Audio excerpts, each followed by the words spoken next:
Hello friends, नमस्कार। मैं doctor Rahul Singh from law study pointer YouTube channel. I hope आप बहुत अच्छे होंगे और आपकी प्रिपरेशन बहुत अच्छी चल रही होगी एग्ज़ाम की। फ्रेंड्स, आज हम डिस्कस करने वाले हैं रिट्स, जो कॉन्स्टिट्यूशन ऑफ इंडिया के आर्टिकल 32 और 226 में है।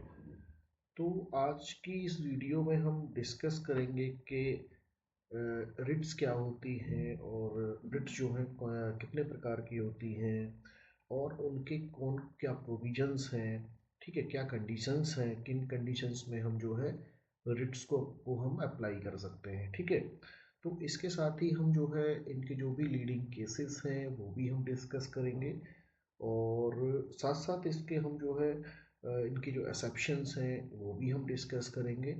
तो हमारी इस वीडियो को आप आखिर तक देखिएगा और जो भी इस वीडियो को देख रहे हैं अपने साथ में जो है पेपर और पेन रखिए, इससे आप जो है मोटी मोटी चीज़ों को जो है आप साथ ही साथ नोट भी करते जाएं। और एक चीज़ और, अगर आपने हमारे चैनल को अभी तक सब्सक्राइब नहीं किया है तो प्लीज़ हमारे चैनल को सब्सक्राइब कर लीजिए, जिससे आगे आने वाली इस वीडियोस के आपको नोटिफिकेशन मिल सकें आपको। ठीक है, तो हम स्टार्ट करते हैं आज की वीडियो। तो जैसा कि आपको पता है कि जो कॉन्स्टिट्यूशन ऑफ इंडिया में जो रिट्स हैं वो एक वर्ड यूज़ किया गया है, लीगल रेमेडीज़। क्या वर्ड यूज़ किया गया है? लीगल रेमेडीज़ एक वर्ड यूज़ किया गया है। आपने देखा होगा, अगर एक आप आर्टिकल पढ़ेंगे 32, तो वहाँ पे एक लीगल रेमेडीज़ वर्ड यूज़ किया गया है। लीगल रेमेडीज़ हमारे जो पार्ट थर्ड है वहाँ पे इसको जो है मेंशन किया गया है। अब पार्ट थर्ड में कॉन्स्टिट्यूशन ऑफ इंडिया ने क्या प्रोवाइड कर रखे हैं? हमारे दे रखे हैं फंडामेंटल राइट्स। अगर कोई भी व्यक्ति फंडामेंटल राइट्स का वॉल्यूशन करता है या स्टेट वॉल्यूशन करता है तो आप कहाँ जाएंगे? जैसे आपकी तबीयत कभी कभी किसी व्यक्ति की तबीयत खराब होती है तो कहाँ जाता है? डॉक्टर के पास जाता है। वैसे ही अगर किसी व्यक्ति का राइट का वॉल्यूशन होगा तो वो कहाँ जाएगा? किससे कहेगा सब मेरी तबीयत खराब है, मेरे साथ इन्होंने गलत कर दिया? कहाँ जाएगा? उसकी जिम्मेदारी कौन लेता है? जो है प्रोटेक्शन की। तो यहाँ पे जो उनके राइट्स की जो फंडामेंटल राइट्स जो पार्ट थर्ड में मेंशन्ड है उसकी रेस्पॉन्सिबिलिटी लेता है की जिम्मेदारी है हमारी जुडिशरी की। जुडिशरी जो है क्या है? वो प्रोटेक्टर है और गार्जियन का काम करता है कि साहब हम देखेंगे इनको। अब जो रिट्स हैं जो अंडर आर्टिकल 32 में है वो रिट्स आप अप्लाई करेंगे सुप्रीम कोर्ट में। ठीक है, कहाँ कहाँ अप्लाई करेंगे? सुप्रीम कोर्ट अप्लाई करेंगे। और जो रिट्स आपकी जो दे रखी है अंडर आर्टिकल 226 में वो अप्लाई करेंगे हम हाई कोर्ट में। सेम रेट्स हैं लेकिन जो है अलग अलग जो है आप अप्लाई करेंगे। It entitles the citizen of India to move the Supreme Court or High Court for the enforcement of these rights। अब जो सिटीजन्स ऑफ इंडिया है और जो ये रेट्स हैं ये किसके कौन इनको अप्लाई कर सकता है? जो सिटीजन्स ऑफ इंडिया है वो इसको अप्लाई कर सकते हैं। सिटीजन्स ऑफ इंडिया कहाँ मूव कर सकते हैं? सुप्रीम कोर्ट और high court for the enforcement of these right. यानी कि इन राइट्स को इन्फोर्समेंट करने के लिए कहाँ जा सकते हैं? वो सुप्रीम कोर्ट और हाई कोर्ट विजिट कर सकते हैं, जा सकते हैं। ठीक है, the state is forbidden from making any law that may conflict with the fundamental right. यहाँ पे जो स्टेट है, स्टेट ऐसा कोई भी लॉ नहीं बना सकता है जो हमारे फंडामेंटल राइट्स को वायलेट करे या कॉन्ट्राडिक्टरी करे। ठीक है, या कॉन्फ्लिक्ट पैदा करे, ऐसा कोई भी लॉ नहीं बनाता। अगर कोई ऐसा लॉ स्टेट बनाता है तो जुडिशरी के पास पावर है कि जुडिशरी उनको क्या करेगी? इनवैलिड करार दे देगी और अनकॉन्स्टिट्यूशनल डिक्लेयर कर सकती है। राइट, नेक्स्ट हम देखते हैं कि इसका इम्पोर्टेंस कितना है। ठीक है, अब इम्पोर्टेंस इतना है कि जब फंडामेंटल राइट्स है, हमारे fundamental rights are the rights that grant individual equality in every aspect irrespective of the race, colour, caste, religion, birth place और जेंडर। जब देखते हैं कि यहाँ पे जो रेस है, colour, caste, religion, birth place और जेंडर, जब हमने आर्टिकल पढ़ा 14, आर्टिकल 14 किसकी बात करता है? आर्टिकल 14 बात करता है राइट टू इक्वलिटी की। हमने आर्टिकल 15 पढ़ा तो आर्टिकल 15 कहता है कि साहब किसी के साथ ना भेदभाव नहीं होगा, प्रोहिबिशन ऑफ डिस्क्रिमिनेशन की बात करता है, ठीक है। वैसे ही आर्टिकल 16 बात करता है कि इरेस्पेक्टिव ऑफ, यहाँ पे हम किसी के साथ डिस्क्रिमिनेशन नहीं होने देंगे जब हम एम्प्लॉयमेंट की बात करेंगे, इक्वल अपॉर्चुनिटी प्रोवाइड कराएंगे, ठीक है। तो यहाँ पे जो आर्टिकल जो कॉन्स्टिट्यूशन ऑफ इंडिया में पार्ट 3 में आर्टिकल 12 to 35 है, ये पता ही है आपको कि जो हमारे फंडामेंटल राइट्स हैं वो कहाँ से कहाँ तक दे रखे हैं, वो आर्टिकल 12 to 35 दे रखे हैं, ठीक है। There are predefined punishment in case of violation of these rights at the discretion of the judiciary.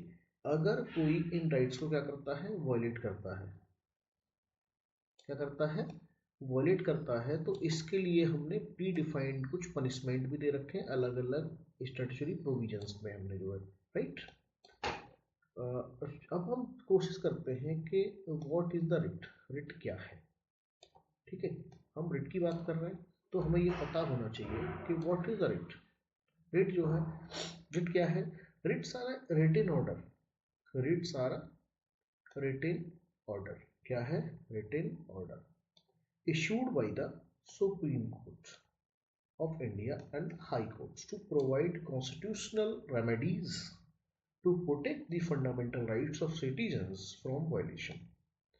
यहाँ पे ये सुप्रीम कोर्ट और हाई कोर्ट ये क्या प्रोवाइड कराते हैं, कॉन्स्टिट्यूशनल रेमेडीज प्रोवाइड कराते हैं, किसके regarding, to protect the fundamental right, जो भी हमारे फंडामेंटल राइट्स हैं आर्टिकल 12 से लेकर 35 में, उनकी जो है जिम्मेदारी किसके पास है, हाई कोर्ट और सुप्रीम कोर्ट के पास है कि वो हमारे जो भी फंडामेंटल राइट्स हैं सिटीजन्स के लिए, उनके जो कोई वॉयलेशन करेगा उनको क्या करेंगे, वो जो है उससे हमको सेव करेंगे जो है, ठीक है। नेक्स्ट चलते हैं हम जो है, अब थोड़ा सा हम देख लेते हैं कि इसका हिस्टोरिकल बैकग्राउंड क्या है, कहाँ कहाँ जो है रिट्स पहले यूज होती थी क्या। अब देखते हैं कि article 32 also empowers parliament to authorise any other court to issue these writs. अब जो आर्टिकल 32 है वो एम्पावर्स करता है कि जो है, जो हमारे हाई कोर्ट और सुप्रीम कोर्ट्स हैं वो क्या कर सकते हैं, इशू इन जो को रिट्स को इशू कर सकते हैं, ठीक है, इनमें ऑर्डर पास कर सकते हैं। Before 1950 only the high courts of Calcutta, Bombay and Madras had the power to issue the writs. अगर हम पहले देखते हैं कि बिफोर 1950 तो ये पावर जो है रिट इशू करने की हाई कोर्ट्स ऑफ कलकत्ता के पास थी, बॉम्बे के पास थी एंड मद्रास के पास थी, जो रिट इशू कर सकते थे। हम article 226 empowers all the high courts of India to issue the writs. Under जब हम बात करते हैं आर्टिकल 226 की, तो आर्टिकल 226 में हाई कोर्ट, सभी हाई कोर्ट्स को ये पावर दी जाती है कि वो जो है इन सारी रिट्स को क्या कर सकते हैं, इशू कर सकते हैं। Writs of India are borrowed from English law where they are known as a prerogative writs. हमने जो हमारी जो रिट्स हैं हमने इनको इंग्लिश लॉ से हमने बोरो किया है और इनको वहाँ पे प्रोग्रेटिव रिट्स के नाम से जाना जाता है, ठीक है। ये मोस्ट इम्पोर्टेंट क्वेश्चन है, कई बार जुडिशरी के जो है प्री में ये पूछा गया है, ठीक है। नेक्स्ट हम बात करते हैं writs are constitutional remedies designed to look after the violation of fundamental right in part 3 of the constitution of India, है ना। It is an written order, right, ये क्या है, it is an written order in the forms of mention in the constitution, right. It is an order to be a particular things to stop from doing it. अब ये supreme court का या high court का एक order हो सकता है कि भाई पर्टिकुलर अगर आप कोई चीज़ कंटिन्यूसली कर रहे हो और उससे किसी भी फंडामेंटल राइट्स का वॉलेशन हो रहा है तो उसको जो है हमारी जुडिशरी एक ऑर्डर पास कर सकती है कि भाई साहब इसको आप मत करिए, ये जो है आप जो कर रहे हैं वो फंडामेंटल राइट का वॉलेशन हो रहा है। It can be issued by the supreme court under article 32 and under article 226 bye the supreme court, right, पहले ऑलरेडी हम डिस्कस कर चुके हैं। These are the remedies interested by the Constitution for the enforcement of fundamental rights. तो ये remedies हमारे किसकी बात करती हैं, इन्फोर्समेंट ऑफ फंडामेंटल राइट्स की बात करती हैं कि हमारे राइट जो भी आर्टिकल 12 टू लेके 35 है उसके इन्फोर्समेंट होना चाहिए पूरी तरीके से। It can be in the form of order, warrants, directions, summon, ये इन सभी फॉर्म में हो सकती है रिट का जो है ऑर्डर भी दे सकता है, जो है जुडिशरी हमारी वारंट्स भी कर सकती है, डायरेक्शन भी दे सकती है, समन्स भी इशू कर सकती है। The aggrieved person for the issuance of a writ through presenting a writ petition before the competent authority। जो भी aggrieved पार्टी है वो एक competent authority के पास जाके, जो भी competent कोर्ट है वहां जाके रिट जो है प्रेजेंट कर सकते हैं जो है। अब डॉक्टर बाबा साहब अम्बेडकर साहब का इसमें बहुत बड़ा एक रिमार्क है आर्टिकल 32 को लेकर।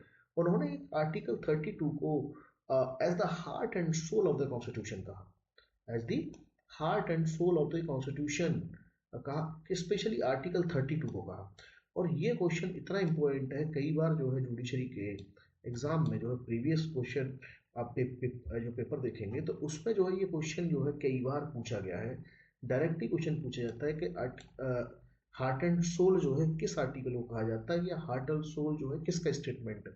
उसमें दो क्वेश्चन बनते हैं, एक तो क्वेश्चन बनता है कि ये हार्ट एंड सोल आर्टिकल 32 को किसने कहा था, तो ये डॉक्टर बाबा साहब अम्बेडकर साहब ने कहा था। और दूसरा ये हार्ट एंड सोल जो है किस आर्टिकल को कहा जाता है, तो आर्टिकल 32 को कहा जाता है। ठीक है, अब इसमें एक बहुत अच्छा लीडिंग केस है Ramesh Thapar versus state of Madras. जब हम Ramesh Thapar versus state of Madras 1950 की बात करते हैं तो सुप्रीम कोर्ट इसमें जो है इसमें ये जो गाइडलाइन इशू हुई इसमें कहा गया है कि supreme court is a protector and guarantor of the fundamental rights and it cannot refuse to entertain applications seeking protection against infringement of such rights। यानी कि सुप्रीम कोर्ट जो है वो जो है प्रोटेक्टर है, गारंटर है हमारे फंडामेंटल राइट्स का। वो मना नहीं कर सकता हमारी जो सुरक्षा के लिए, कि हमारे फंडामेंटल राइट्स को प्रोटेक्ट करने के लिए, कि साहब हम जो है ना, हम आपके जो है ना फंडामेंटल राइट्स को प्रोटेक्ट नहीं कर सकते। ऐसा कोई जो हमारी जुडिशरी है वो मना नहीं कर सकती, खासकर सुप्रीम कोर्ट मना नहीं कर सकता अगर किसी कोई वहां पे जाके कहता है कि हमारे फंडामेंटल राइट का वॉल्यूशन हो रहा है। ठीक है, नेक्स्ट हम देखते हैं, इसमें एक और केस है दरियाव वर्सेस स्टेट ऑफ यूपी। जब हम दरियाव वर्सेस स्टेट ऑफ यूपी 1961 पढ़ते हैं तो इसमें इसमें एक और इसमें मजेदार चीज हुई, when the matter has been heard and decided by the high court। अगर कोई मैटर एक बार हाई कोर्ट ने सुन लिया और उसको डिसाइड कर दिया अंडर आर्टिकल 226 में, तो आप उसको लेके जो है उसी सेम मैटर को लेके सुप्रीम कोर्ट नहीं जा सकते। वो क्या हो जाएगा, वो res judicata हो जाएगा, सब क्या हो जाएगा, res judicata हो जाएगा। ठीक है, अब जब res judicata हो जाएगा तो अब तो आप ये सुन नहीं सकते, क्योंकि ये तो ऑलरेडी हम केस को क्या कर चुके हैं, आर्टिकल 30 उसमें 226 में सुन चुका है कोर्ट जो है, तो दोबारा सेम मैटर को जो है नहीं सुन सकता है। तो अब क्या होगा, तो इसी में जो है एक रूपा अशोक हुर्रा वर्सेस अशोक हुर्रा वाला जो 2002 का जजमेंट था, उसमें इस केस को जो है ओवररूल्ड किया गया है और उसमें चीजें चेंज की गई in order to correct the gross miscarriage of justice. इसमें एक वर्ड यूज किया गया, ग्रॉस मिसकैरेज ऑफ जस्टिस। क्या वर्ड यूज किया गया, gross miscarriage of justice, which can not be challenge again. अगर किसी के साथ ग्रॉस मिसकैरेज ऑफ जस्टिस हो गया है तो उसको हम चैलेंज नहीं करेंगे क्या, विच can not be challenge again, court will allow. Court क्या किया, कोर्ट अलाउ कर सकता है एक नई रिट पिटीशन के तहत, उसको बोलते हैं हम क्यूरेटिव पिटीशन। ठीक है, क्यूरेटिव पिटीशन में अलाउ करेंगे to see the second review of the final order. जो भी प्रीवियस आपका जजमेंट था 2026 में उसको हम रिव्यू करेंगे। ठीक है, अब बात करेंगे कि हमारी जो है कितने टाइप्स की रेट्स होती हैं। कॉन्स्टिट्यूशन ऑफ इंडिया में जो रेट्स दी गई हैं वो कितने टाइप की हैं, तो हमें यहाँ पर नजर आ रही हैं जो है 5 टाइप्स ऑफ रेट्स हैं। नंबर 1, नंबर 2, नंबर 3, नंबर 4 और number 5। Habeas corpus, mandamus, certiorari, prohibition, quo warranto. हमारे पास 5 टाइप्स ऑफ रेट्स। अब इनको हम 1 बाई 1 जो है हम थोड़ा थोड़ा डिस्कस कर लेते हैं। ठीक है, तो सबसे पहले हम डिस्कस करते हैं हैबियस कॉर्पस। हैबियस कॉर्पस क्या है, ये मैं आपको बहुत ही सिंपल सी लैंग्वेज में बता दूं कि इसको बोलते हैं बंदी प्रत्यक्षीकरण हिंदी में। और बंदी प्रत्यक्षीकरण क्या होता है कि जब कोई किसी व्यक्ति को, या तो स्टेट है या कोई इंडिविजुअल है, किसी व्यक्ति को अनलॉफुली डिटेन कर लेता है ना, लॉफुली डिटेन नहीं, अनलॉफुली उसको डिटेन कर लेता है और अपने घर में उसको बंद कर लेता है, या पुलिस उसको जबरदस्ती पकड़ लेती है, तो वहां पे हम जो है हैबियस कॉर्पस के लिए जाते हैं। पुलिस जबरदस्ती आई, उसको जो है थाने में बंद रखा है 2 दिन 4 दिन, उसको कोर्ट में प्रोड्यूस ही नहीं कर रहे हैं, तो वही हम चीजें इसमें हम देखेंगे कि हैबियस कॉर्पस किन किन कंडीशंस में अप्लाई हो सकती है, और इसमें जो अरेस्टी है उसके कौन कौन से राइट्स हैं। हम इसमें देखेंगे कि बीएनएस में कौन से राइट्स हैं, और बीएनएसएस में, और हम यहाँ पे बात करेंगे कॉन्स्टिट्यूशन ऑफ इंडिया में कौन कौन से एक अरेस्टी पर्सन के राइट्स हैं। ठीक है, तो हम सबसे पहले देख लेते हैं कि हैबियस कॉर्पस का मीनिंग क्या है। मीनिंग सबसे पहले हैबियस कॉर्पस का मीनिंग है टू हैव द बॉडी। ठीक है, to have the body. The objective of this writ is to remove a person from unlawful detention और कस्टडी। ठीक है, अब is to remove a person from unlawful detention और custody. इसका जो main purpose है इस रिट का वो ये है कि जब कोई व्यक्ति अनलॉफुली डिटेन है और अनलॉफुल कस्टडी में है, तो उसको वहां से क्या करना है, उसको वहां से रिमूव करना है, remove a person from the unlawful detention और custody. The court orders that person before it to inquire into the legitimacy of the detention. Court order देने से पहले वो ये चेक करेगा कि उसकी लेजिटिमेसी क्या डिटेंशन की, क्या वो इलीगली डिटेन वाकई में किया गया है, या जो व्यक्ति को अरेस्ट किया गया है वो अनलॉफुली कस्टडी में है कि नहीं है। अगर लॉफुल कस्टडी है दैट इज ओके, या लॉफुल डिटेंशन किया गया है, एज पर दी लॉ किया गया है, ड्यू प्रोसेस को फॉलो किया गया है, तब तो कोई प्रॉब्लम नहीं होनी चाहिए ना। अब यहाँ पे the competent courts order the release of the person custody if it is find it arbitrary. अगर कोर्ट को जो है लगता है कि ये जो कस्टडी है या डिटेंशन है वो आर्बिट्रेरी है, वहां पे ना तो ड्यू प्रोसेस ऑफ लॉ को फॉलो किया गया है, न ही वहां नेचुरल जस्टिस को फॉलो किया गया है, तो वहां पे जो कोर्ट जो है ऑर्डर देती है कि आप ऐसे व्यक्ति को इमीडिएटली रिलीज कर दीजिए। ठीक है, अब cardinal principal of this writ is the right to freedom. Right to freedom. The right cannot be invoked if the order to arrest the person from competent authority. अगर वहां पे कोई जो है क्या हुआ है, कॉम्पिटेंट अथॉरिटी के थ्रू अरेस्ट किया गया है, seems under jurisdiction and prima facie illegal. अगर सब कुछ प्राइमा फेसा इलीगल दिखता है वहां पे, और तो वहां पे इसको इन्वोक नहीं किया जा सकता है। The writ can be issued against public authorities and individuals. जो हैबियस कॉर्पस है वो हमारी रिट जो है पब्लिक अथॉरिटी के भी अगेंस्ट हो सकती है और इंडिविजुअल्स के अगेंस्ट भी हो सकती है। The writ of habeas corpus can be filed by the detained person, his family और फ्रेंड्स। अब जो हैबियस कॉर्पस है कौन यूज कर सकता है इसको, जो अरेस्ट हुआ है वो भी फाइल कर सकता है, उसकी फैमिली मेंबर्स कर सकते हैं, उसके फ्रेंड्स कर सकते हैं। नेक्स्ट हम देखते हैं कि जैसा कि इसमें आप देख रहे होंगे तो देयर आर 2 पिक्चर्स। अब हैबियस कॉर्पस में यहाँ देख रहे हैं कुछ व्यक्ति हैं, यहाँ पे इसको डिटेन किया हुआ है, ये पुलिस ऑफिसर्स हैं, ठीक है, और ये जज साहब हैं, ठीक, कोर्ट में। अब जज साहब, इनको पुलिस वालों ने इसको जो है क्या कर रखा है, इसको डिटेन किए हुए हैं, ठीक है। अब डिटेन क्या है, डिटेन इलीगल डिटेंशन है, और जहाँ पर ठीक है क्या कैसा है, डिटेंशन इलीगल। अगर इनको लगता है कि साहब इनका डिटेंशन इलीगली किया गया है, क्या है, इलीगल डिटेंशन है इनका, तो क्या कर कोर्ट यहाँ पे क्या करेगी, इनको जो है इसको कहेगी साहब आप जो है ना फटाफट से इसको इमीडिएटली जो रिलीज कर दीजिए इसको, ठीक है। नेक्स्ट हम देखते हैं कंडीशन कौन कौन सी है, कब कब ये अप्लाई हो सकती है। तो there are 3 major conditions upon which this writ can be issued. The detained person is not presented before the magistrate within 24 hours of the arrest। जैसा कि हमको पता है सबको कि जो भी पर्सन अरेस्ट किया जाता है उसको विद इन 24 आवर्स के अंदर अंदर उसको मजिस्ट्रेट कोर्ट में, जो भी नियरेस्ट मजिस्ट्रेट होती है वहां पे उसको पेश किया जाता है, उसको प्रोड्यूस किया जाता है। लेकिन पुलिस अगर ऐसा नहीं करती है देन आप हैबियस कॉर्पस रिट फाइल कर सकते हैं। Arrest was made under unconstitutional law.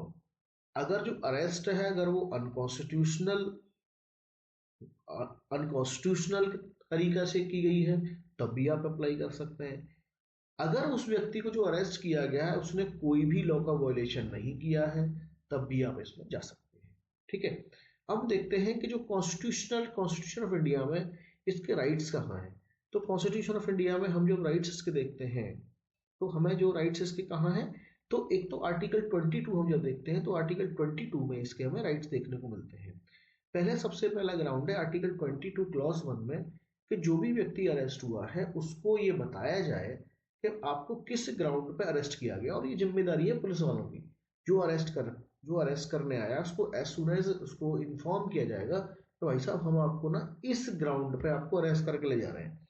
अब राइट, उसका दूसरा राइट है राइट टू काउंसिल।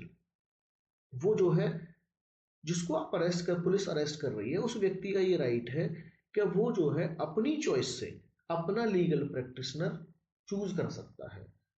अब क्योंकि उसको डिफेंड करना है, अपने आप को डिफेंड कैसे करेगा, जब उसका लीगल काउंसलर आ जाएगा तो वो उसको डिफेंड करेगा। ठीक है, ये इसका राइट टू चॉइस है। अब 24 आवर्स रूल क्या है? 24 आवर्स रूल ये कहता है कि जो भी व्यक्ति अरेस्ट किया गया है उसको विद इन 24 आवर्स आपको क्या करना है, मजिस्ट्रेट के सामने प्रोड्यूस करना है। अब आप जो है किन्हीं भी परिस्थितियों में उसको प्रोड्यूस नहीं कर पा रहे हैं आप उसको मजिस्ट्रेट के यहाँ पे, तो जो एक्सक्लूडिंग, अब पता चला कहीं दूसरे स्टेट से हम लेकर आ रहे हैं तो एक्सक्लूडिंग जो ट्रेवल टाइम है उसको आप एक्सक्लूड कर दीजिए उसको, फिर आपको 24 आवर्स के अंदर प्रोड्यूस करना पड़ेगा। ठीक है, अब नो डिटेंशन बियॉन्ड 24 आवर्स।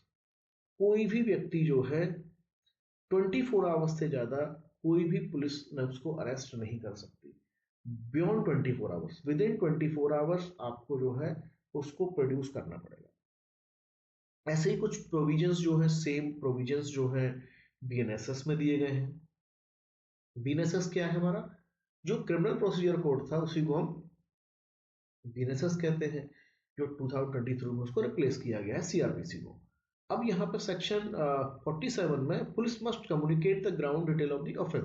जो आर्टिकल 22 क्लॉज 1 कहता है वो यही कहता है कि पुलिस को, जो पुलिस मस्ट कम्युनिकेट, भाई पुलिस कम्युनिकेट करेगी उस अरेस्टी को कि हमने आपको इस ग्राउंड पर अरेस्ट किया है।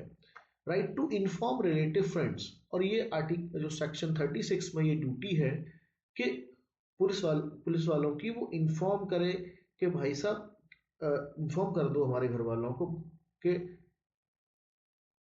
कि हमको अरेस्ट कर लिया गया है। ठीक है, तो राइट टू इन्फॉर्म रिलेटिव और फ्रेंड्स, जो भी रिलेटिव है फ्रेंड्स हो वो इन्फॉर्म करा सकते हैं। 24 hours production, section 57 of BNSS में ये है कि mandates protection before a magistrate within 24 hours. Legal aid and counsel, reinforce the right to free legal aid, section 341, and lawyers consultation, article 39 clause है जिसमें फ्री लीगल एड की बात की गई है ना। राइट टू साइलेंस, अब ये राइट टू साइलेंस क्या है कि कभी कभी पुलिस वाले कहते हैं कि नहीं साहब गवाही दे दो, आप हम आपको छुड़ा लेंगे, तो वहां पे आप किसी को सेल्फ इंक्रिमिनेशन नहीं कर सकते, आप किसी को साथ उसको कंपेल नहीं कर सकते, तो यहाँ पर ना प्रिवेंट करता है इस चीज को ये आर्टिकल 20 क्लॉज 3। अब इसमें कुछ जो है दो बड़े बहुत लीडिंग केसेस हैं हैबियस कॉर्पस में। सबसे पहला है Sunil Batra versus Delhi administration 1980। This is the very famous case. इसमें ये हुआ कि साहब एक कैदी था इसमें, और कैदी को जो है ना जेल के अंदर जहाँ रखा गया था वहां पे उसके साथ टॉर्चर करते थे, और वो जो वहां पे वेंटिलेशन वगैरह नहीं था वहां पे, तो उसके साथ बड़ा ही दुर्व्यवहार हो रहा था कोर्ट में, और उसने एक लेटर लिखा और लेटर कोर्ट को दे दिया, और कोर्ट ने इसको एज ए रिट जो है हैबियस कॉर्पस इसको एंटरटेन कर लिया।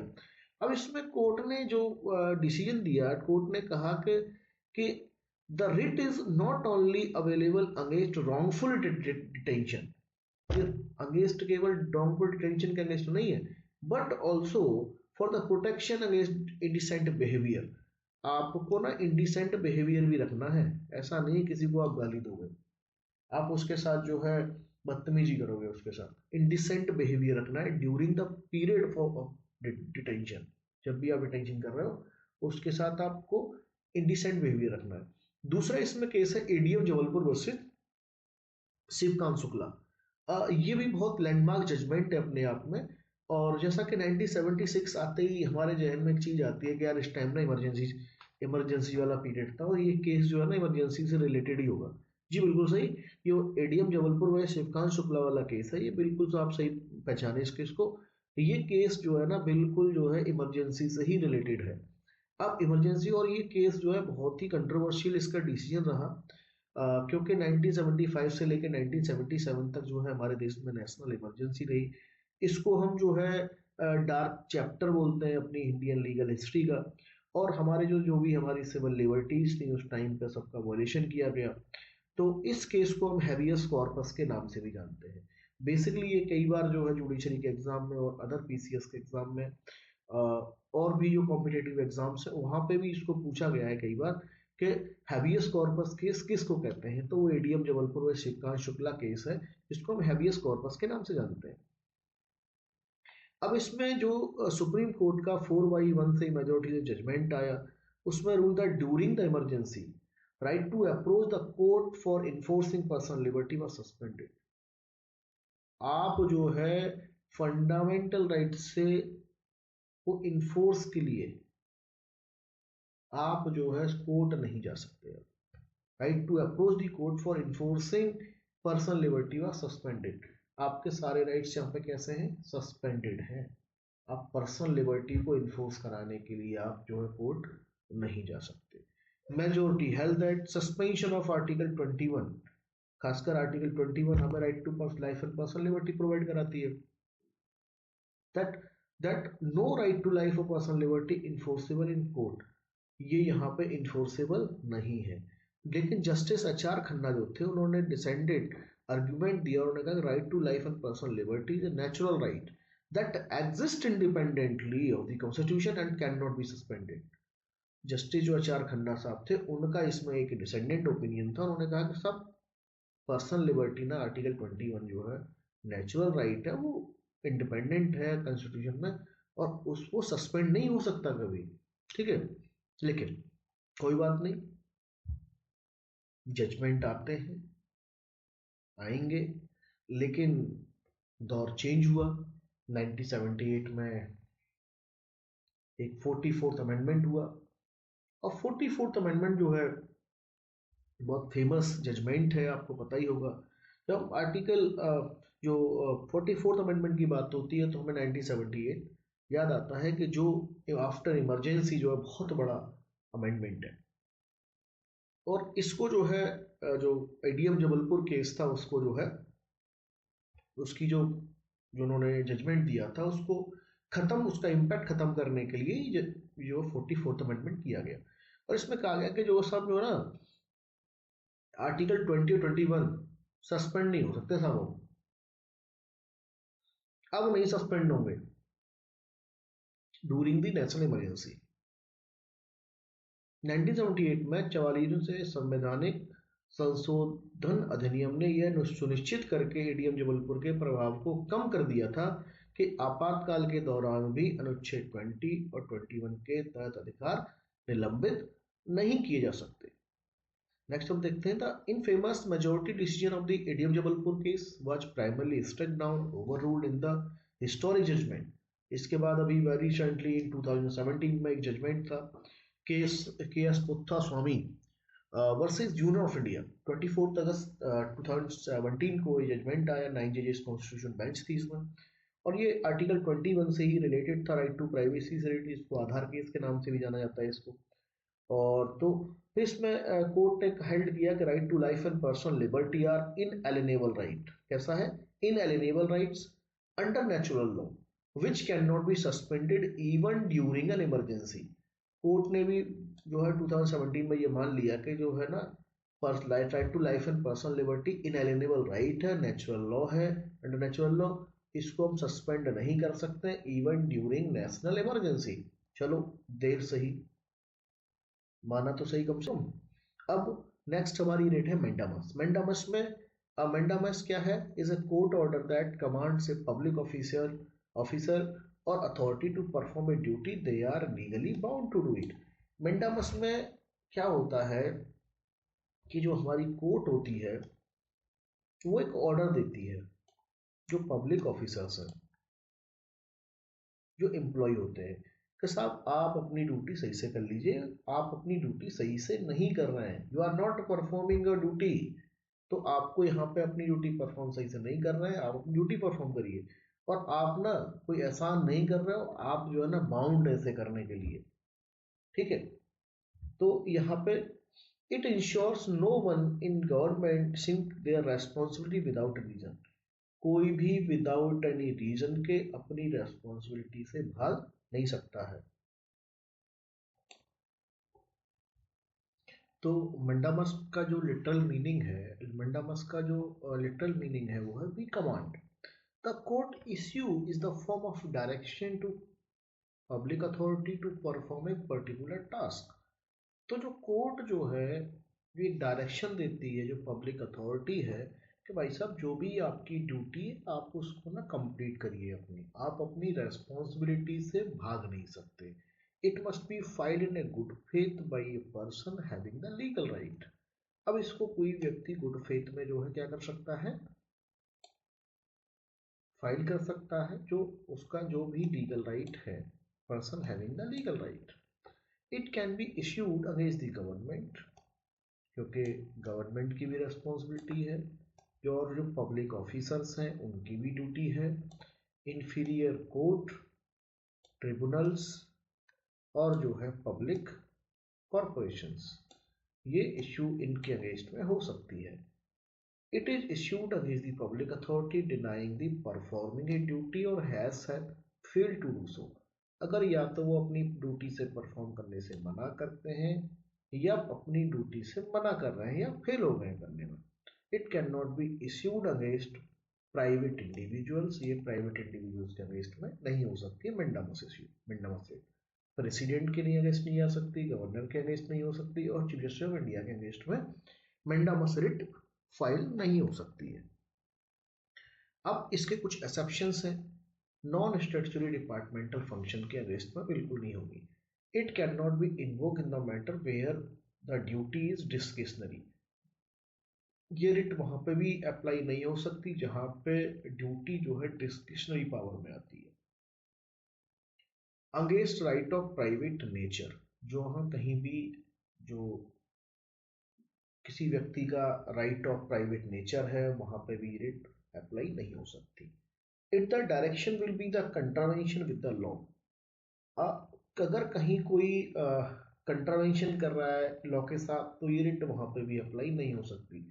अगर कोई अल्टरनेटिव रेमेडी अवेलेबल है तो ये रिट जो है वहां पे भी अप्लाई नहीं हो सकती, क्योंकि हमारे पास कोई दूसरी अल्टरनेटिव रेमेडी है तो हम वो अप्लाई करेंगे।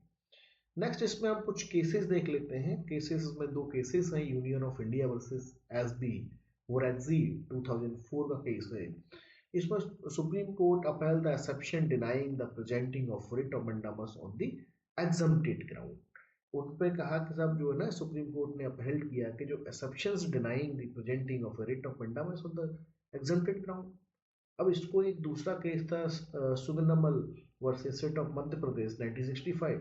The apex court clarified that if an alternative legal remedy is available, जैसा कि हम exception पढ़ रहे थे, if there an alternative remedy is available, writ of mandamus cannot be invoked।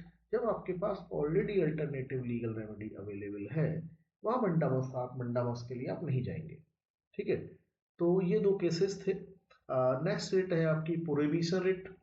और जो प्रोहिबिशन रिट है उसमें हम देखते हैं कि इसका जो लिटरल मीनिंग है वो है to forbid. It is issued by a higher court to a lower court tribunal to prevent the latter from exceeding its jurisdiction or expressing a jurisdiction that it does not possess, ठीक है। तो इसका जो literal meaning है it stands for to forbid, और जो writ है उसका aim to stop the judicial और quasi judicial authorities along with the tribunals from exceeding their authority। Prohibition का जैसा कि इसके नाम से ही पता चल रहा है, इसका जो मेन पर्पस है वो है टू फॉरवर्ड, यानी किसी को मना करना। मना किसको करना है? प्रोहिबिशन क्लियरली जो है जो अपनी हायर अथॉरिटी है, हायर जुडिशरी है, वो अब लोअर जुडिशरी को ऑर्डर देती है कि साहब आप जो है ना एक्सीडिंग अपनी पावर्स का इस्तेमाल कर रहे हो, आपके पास ये पावर है ही नहीं और आप अपनी पावर का इस्तेमाल कर रहे हो। तो वहां पे ऐसी जुडिशरी को क्या कर सकती है, वहां पे क्वास कर सकती है जुडिशियल अथॉरिटी को, और इसमें इंक्लूडिंग होते हैं ट्रिब्यूनल्स भी इसमें इंक्लूड किए गए हैं। इट वर्क्स अपोजिट टू मंडामस, ये एकदम मंडामस के जस्ट अपोजिट काम करती है, ठीक है। और as it directs the authority to prohibit any activity, ठीक है, कि साहब आप जो है ना इनको नहीं कर सकते। Higher court can issue the against the lower court. Objective क्या है इसका, direct inactivity is to prevent the excessive applications one jurisdictions. अगर अगर ऐसा होगा तो क्या होगा कि एक ही जगह पर बहुत सारी एप्लीकेशंस आ जाएंगी और इस वहां पर नेचुरल लॉ का कोई मतलब नहीं रह जाएगा वहां पे, ठीक है।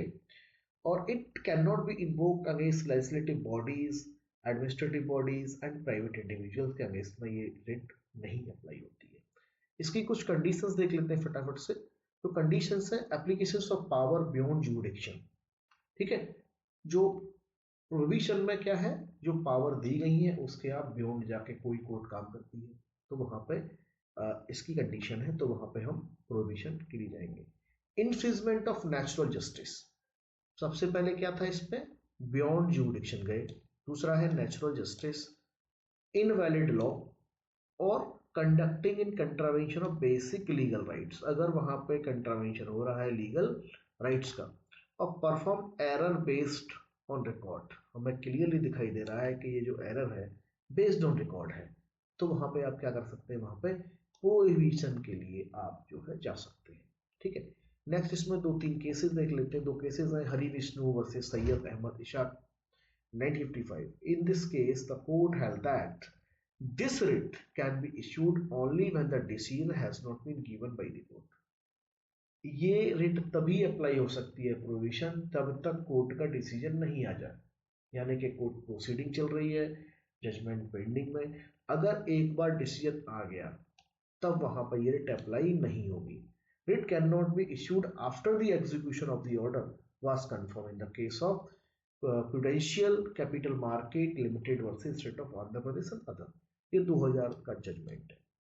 अब जो नेक्स्ट रिट है आपकी वो है सरसरी, और सरसरी का जो लिटरल मीनिंग है वो है सर्टिफाइड करना, ठीक है। क्या है, to be certified. The writ of certiorari issued by the supreme court to some inferior court, इसमें और प्रोविजन में कुछ सिमिलरिटीज हैं, ठीक है।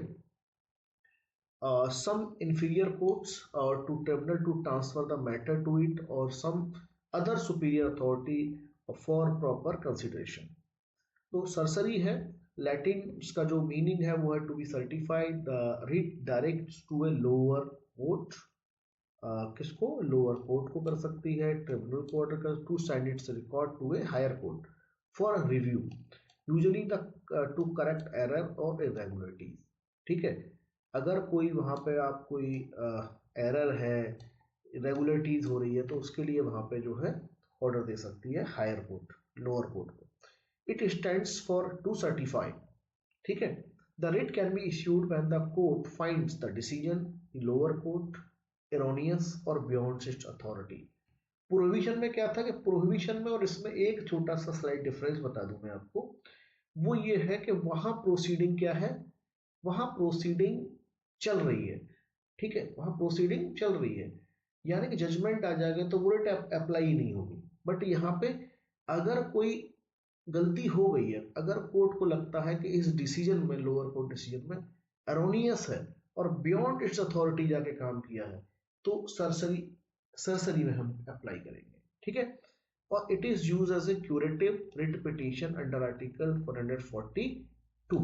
The court has the authority to take the charge of the case by transferring it before itself or quashing the verdict of another inferior court। अब क्या कर सकती है, क्वास कर सकती है वर्डिक्ट को ऑफ अनदर इंफीरियर कोर्ट को। Before 1991 the writ was only allowed to be issued against the judicial authority और क्वाजी जुडिशियल अथॉरिटी। 1991 से पहले ये जो रिट है सिर्फ जुडिशियल और क्वाजी जुडिशियल अथॉरिटी पे अप्लाई होती थी, बट आफ्टर द 1991 ये एडमिनिस्ट्रेटिव अथॉरिटी पे भी अप्लाई होती है। It can not it can be issued against the administrative authorities as well, जैसे कि, और ये कब, after 1991। It can not be issued against private people, और ये प्राइवेट इंडिविजुअल्स के अगेंस्ट में अप्लाई नहीं होती है, राइट। अब इसके ग्राउंड क्या है? ग्राउंड ये है कि the inferior court lack jurisdiction, उसका जुरिडिक्शन ही नहीं है। तो यही सेम ग्राउंड हमारा प्रोहिबिशन में भी था वाइल गिविंग ए जजमेंट, लेकिन वहां पे गिविंग जजमेंट नहीं था, वहां पे अंडर प्रोसीडिंग था, ठीक है, पेंडेंसी थी। When the inferior court performed beyond their jurisdiction, वहां पे inferior court beyond their jurisdiction काम कर रहा है, ये सेम ग्राउंड था वहां प्रोविजन का भी। When the inferior court acts against the procedural law, जो भी लॉ है उसके अगेंस्ट जाके आप प्रोसीजर लॉ के आप ड्यू प्रोसेस को फॉलो नहीं कर रहे हो वहां पे, तो वहां पे भी ये जो है रेट अप्लाई हो सकती है। One principle of natural justice is not perform by the court, natural law को आप फॉलो नहीं कर रहे हैं तो वहां पे भी ये जो है सरसरी आप अप्लाई कर सकते हैं। प्रोसीजर क्या है? Filing of petition in the court by an advocate, the petition must include all the required information related to the accused, notice and to the opposite party. Court passes the judgment in the format of writ and after hearing both the parties. इसमें दो cases हैं, याकूब versus के S Radhakrishnan 1965। The court stated that this writ cannot be invoked for appeal, जो writ है ये can not be invoke for appeal, appeal में नहीं जा सकती। राधेश्याम एंड अनदर छब्बी नाथ एंड अदर्स 2015 का वेरिएशन जजमेंट है। The court said the power under article 227 can not use for a writ filed under article 226। अब नेक्स्ट जो लास्ट हमारी रिट है वो है writ of quo warranto. The word quo warranto literally means on what authority one is holding the public office, यानी कि exact meaning quo warranto का what is your authority, ठीक है, व्हाट इज योर अथॉरिटी, आपकी authority क्या है, क्या आप इस काबिल हैं, क्या आप साइन कर सकते हैं, जो आप काम कर रहे हैं क्या आपके पास ये पावर है इस काम को करने के लिए। तो इसमें आप इससे पूछ सकते हैं कि जो काम किया है वो एक इनएलिजिबल पर्सन है, वो एलिजिबल ही नहीं था इस काम करने के लिए, लेकिन फिर भी वो अपनी ड्यूटी वहां पर परफॉर्म कर रहा है, वो उस काम को कर रहा है, तो आप जो है क्यू वारंटो में जा सकते हैं। It is writ issued with a view to restraining a person from acting in a public office to which is not entitled। Public office संभाल रहा, जैसे आपने देखा होगा कि बहुत सारे जो है अभी कोई फेक आईपीएस निकल आया, अभी पता चला कि कोई फेक पायलट निकल आया, फेक टीचर निकल आते हैं कभी कभी जो है, ठीक है। तो वही है इसमें कि जो एलिजिबल नहीं है वो भी काम कर रहा है, तो वहां पे हम ये रिट फाइल कर सकते हैं क्यू वारंटो के उसमें जो है व्हाट इज योर अथॉरिटी। अभी वेरी रिसेंटली एक राजस्थान का मैटर था, वहाँ पे एक मास्ताब थे, एक गुरुजी थे, और वो अपने रिटायरमेंट से 10 दिन पहले जो है इसमें इसी रिट के दौरान जो है वो पकड़े गए। उनकी जो डिग्रियां थी वो फेक थी, और वो जो है अपनी 35 ईयर्स की जो जॉब थी उनकी वो कंप्लीट कर चुके थे। रिटायरमेंट से 10 दिन पहले वो जो है भाई साहब का चिट्ठा खुल जाता है और पकड़े जाते हैं कि साहब आप तो एलिजिबल ही नहीं है पढ़ाने के लिए, और आपकी जो डिग्रियां हैं वो तो फेक है। तो आप इस कंडीशंस में वहां पे क्यू वारंटो जो है अप्लाई कर सकते हैं। Quo warranto by what authority, quo warranto stands for by what authority और warrant. It is use by the court to stop the excessive use और अब्यूज ऑफ अथॉरिटी। एक दो वर्ड यहाँ पे यूज किए गए हैं, एक तो एक्सेसिव यूज है और एक है abuse of authority. The court issue the writ to ask the public officer to table his authority of holding that office, the court can suspend his authority, ठीक है। it cannot be issued against private individual, इसमें private individual का कोई लेना देना नहीं है, ये रिट जो है प्राइवेट इंडिविजुअल्स के अगेंस्ट में नहीं अप्लाई हो सकती है, ठीक है। ठीक है, जैसा कि यहाँ पे आप देख रहे हैं, meaning by what authority is issued to restrain a person from holding a public office to which he और सी इज नॉट एंटाइटल्ड, ठीक है। अब इसके ग्राउंड कौन कौन से थे? A person has held A public office without authority.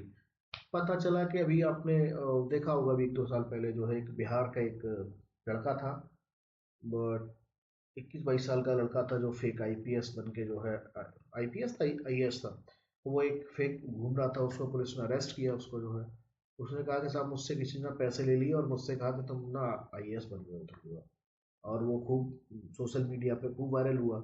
तो इस तरीके से जब उनके किसी कोई भी पब्लिक ऑफिसर विदाउट अथॉरिटी वो यूज करते हैं तो वहां पे आप इसमें क्यू वारंटो में जा सकते हैं। पर्सन इज कोई अनक्वालिफाइड, जैसे मैंने टीचर का एग्जांपल दिया, राजस्थान में एक टीचर थे, ठीक है, वो जो है अनक्वालिफाइड थे, ठीक है, और वो फिर भी पोस्ट संभाले हुए थे, तो ऐसी कंडीशन में भी आप जो है इसको अप्लाई कर सकते हो। Under the constitution of India hold the office, अगर कोई ऐसी पोस्ट है जो कॉन्स्टिट्यूशन ऑफ इंडिया के जो कॉन्स्टिट्यूशनल पोस्ट है और वो उसके लिए क्वालिफाइड नहीं है, तो वहां पे भी आप ये रिट फाइल कर सकते हैं। या कोई परमानेंट टर्म है, ठीक है, और परमानेंट टर्म में आप जो उसको पूरी तरीके से फॉलो नहीं किया जा रहा है, अपनी ड्यूटी को परफॉर्म नहीं कर रहे हैं, तो आप जो है जा सकते हैं। It must be A public office. जब भी आप इस रेट को फाइल करेंगे किसी के अगेंस्ट में, तो ये देखा जाएगा कि वो जो है पब्लिक ऑफिस है कि नहीं है, ठीक है। नेक्स्ट देखते हैं, इसमें देखो जल्दी से फटाफट देख लेते हैं क्योंकि ये वीडियो बहुत लंबी हो गई है। The writ of quo warranto can be invoked against private office was held in the case of Amrinder Chandra versus Narinder Kumar Basu. The same ratio were decided in the case of Jamalpur Arya Samaj Sabha versus Dr. D. Rama. इसमें कहा गया था quo are N to ऐसा, quo are N can be invoked against, इसमें कहा गया था जो क्यू आर एन टू है वो प्राइवेट के अगेंस्ट पे भी ना इन्वोक की जा सकती है। अमरिंदर में भी वही कहा और जमालपुर आर्या वाले भी केस में वही सेम चीज डिसाइड की गई। It was held in the case of University Mysore versus C.D. Govinda Rao. The public office must be a statutory nature to issue the writ of quo warranto, ठीक है। ये दो cases हैं quo warranto में, ठीक है, इनको आप पढ़ लीजिएगा अच्छे से, ठीक है। चलिए, thank you so much for watching this video. अगर आपने हमारे चैनल को अभी तक सब्सक्राइब नहीं किया तो प्लीज़ सब्सक्राइब कीजिए, लाइक कीजिए और कमेंट कीजिए, और जोर शोर से इसको अपने दोस्तों को शेयर कर दीजिए, ठीक है, फटाफट शेयर कर दीजिए अपने दोस्त, अपने जो भी अपने फ्रेंड्स और कहिए उनसे, तो लाइक करें, सब्सक्राइब करें, कमेंट करें, ठीक है। चलिए, थैंक यू सो मच।